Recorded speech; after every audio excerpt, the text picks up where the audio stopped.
on, aliens? I'm Mike Rosa, and here are 5 of some of my favorite upper ab exercises that you can do right from home that require no equipment. Make sure to follow the sets, reps, and rest period recommendations to maximize result. Let's get them gains out of this world together. And real quick before we get into this video, I'm gonna do a quick shout out to D-Moose. They hooked me up with some dope equipment. First up, we got the forearm wrist strengthener. This is actually a piece of equipment I used to use literally all the time when I first got into training in high school, but I haven't seen one of these at the gyms I've been at since I went to college literally like 7 years ago. I'm pumped to be able to start using this again. Try rolling up with your palms down and also up. Make sure to control coming down too for them forearm gains out of this world. Second up, we got ab straps. These are incredibly helpful in taking away the grip component from hanging exercises to focus on the target muscle. For example, an exercise like hanging knee-ins, my grip tends to give out before my core does. Hanging knee-ins are a core exercise, not forearms, so that shouldn't be happening. Ab straps can help solve the situation so you can focus on getting them core gains. And thirdly, we got here a neck harness. This is definitely not your common piece of equipment, but neck training is actually more requested than you'd think. If you play sports, especially if you're some kind of fighter,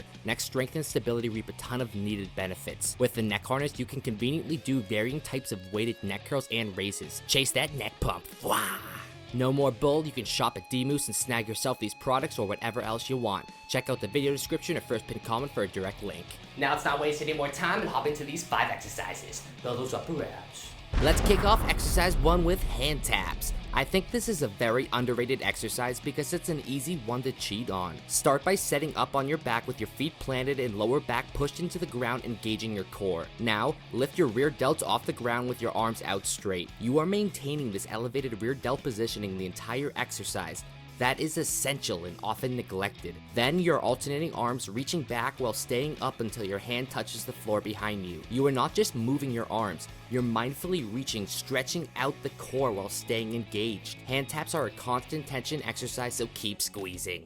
On to exercise 2, and we're getting after it with legs extended crunches. Lie on your back with your legs fully extended out on the ground in front of you and your hands behind your head helping to secure your neck. Push your lower back into the floor and engage your core. While keeping your legs down on the ground, crunch upward and forward as high as you can. Once you get as high as you can, hold for a second for an extra flex, then slowly release back down, coming far enough back that you're allowing your abs to stretch. This exercise feels like it's starting off relatively easy, and then after a few reps of the tension building up, your abs are on fire. Third exercise up is push-throughs. This is another underrated exercise due to form mistakes, making it seem a lot easier than it is. Just like with hand taps, for push-throughs, your rear delts are up off the ground the entire time for constant tension. The entire exercise you're squeezing. For this movement, keep your feet planted and push through your legs with your arms, crunching your upper body up and forward. Reach as far forward as you can while staying engaged. When you come back, you're not allowing your abs to stretch, so again, keep those rear delts up. This is intentionally a shorter range of motion exercise so you can burn out.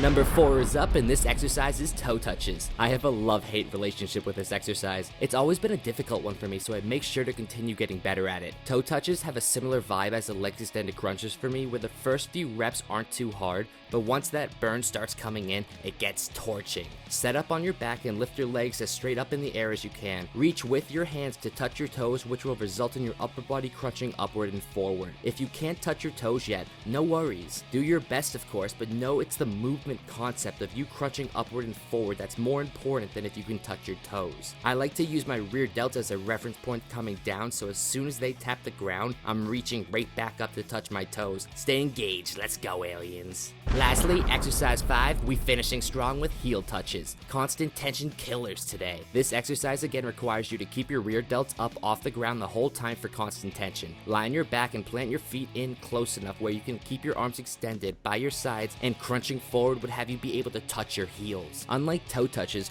for heel touches, I do want you to make sure you touch your heels each rep because you can bring your feet in as close as you need. The heel touch is a reference point to establish your range of motion. This is another intentionally shorter range of motion exercise as well that will blast those upper abs to another universe. My recommendations for these exercises are you can try 15 to 20 reps for 3 to 4 sets, or if you prefer time-based routines, then you can do 45 seconds to 1 minute of intensity per exercise for 3 to 4 sets. You can do these exercises in a round style, working exercise exercise to exercise, or you can finish all the volume for one exercise before moving on to the next. Also, you can of course just pick your favorite exercises and mix them into your own programming with whatever training frequency works best for you. Generally, I like to try to keep your rest time between sets ranging between 30 seconds to 1 minute and 30 seconds, and if you're doing rounds, then 1 minute to 3 minutes in between rounds depending on your experience level. These 5 exercises will have your upper abs on absolute fire, so make sure to pay attention to the form tips and optimize your activation. Get them upper ab gains out of this world right from home. I hope you liked this video, aliens, and if so, make sure to smash that thumbs up button for me and click that notification bell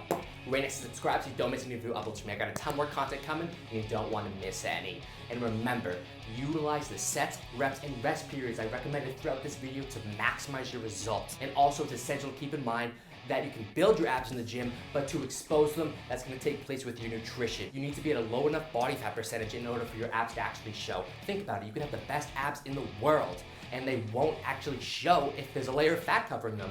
So you have to lose your body fat, and exercises like these and other types of ab workouts on my channel, of course, will get you results muscularity-wise. So it's on you, though, to lose that body fat to show off all of that progress. Yeah, aliens, I will see you in the next video. Much love. Peace! Together we got power. That's just rap.